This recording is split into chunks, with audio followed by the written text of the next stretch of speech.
pagpamalandong sa pulong sa Dios sa kabuntagon. Sliced bread, dawata ug kana ang pulong sa Ginoo.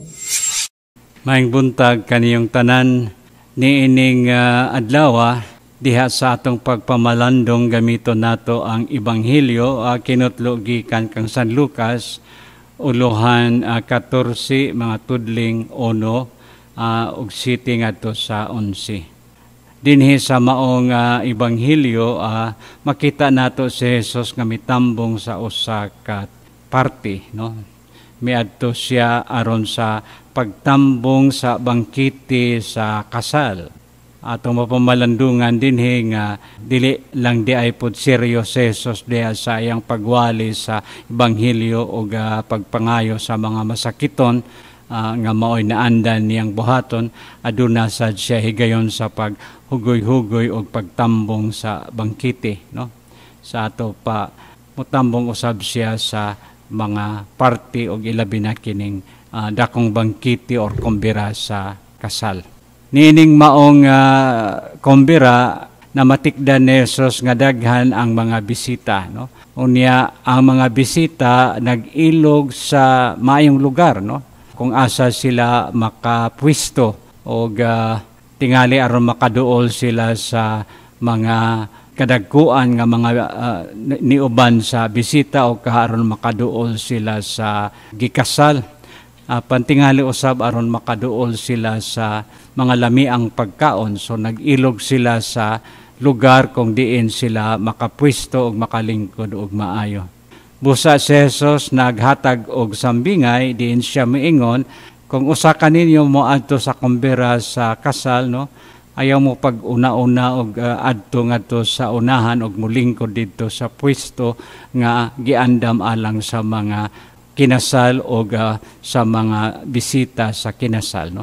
Paghulat ka og ari ka lingkod sa daplin og maghulat diin ikaw tawgon aron sa pag-adto sa unahan mo uban ngadto sa lamisa sa kinasal.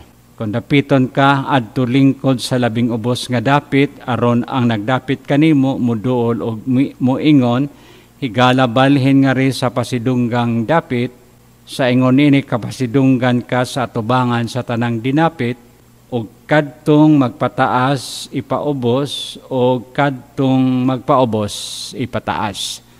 Kini atong pamamalandungan nga diha kang Hesus wala siya maghatag og dakong pagtagad sa ranggo or sa gitawag nato pwesto, no? Ang importante dinhi ang diwa sa pagkamapaabsanon, ang diwa sa paghulat o ang diwa diin dili kita magkompetensya sa usag-usa o magpasigarbo sa usag-usa kay lagi ingon nato kining maong diwa magahatag lamang kanato sa gitawag nga pag-indigay o pag-inilugay sa gahom o sa pwesto nga makapadugang sa atong garbo o sa atong pagpasigarbo.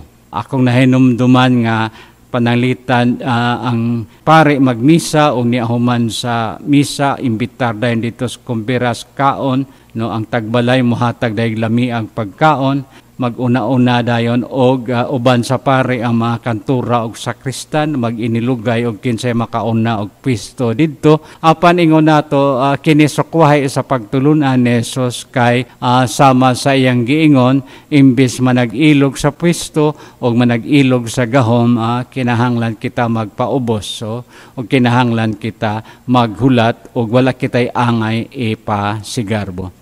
Busa kining maong pagtulunan o maong sambingay nagapahinumdum kanato nga sa bisan asa kita mopaingon labi na diha sa atong tahas sa pagdawat sa katungdanan sa pagpangalagad, dili kini tungod kay kita gustong magpasigarbo, dili tungod kay diha sa atong pag-indigay, kung dili kini atong gihimo diha sa atong pag-alagad o diwa sa panag-inambitay sa usag-usa. Dios manalangin kaninyo og ingnan ko kamo pag-usab maayong buntag. Sliced bread, dawata ug kana ang pulong sa Ginoo.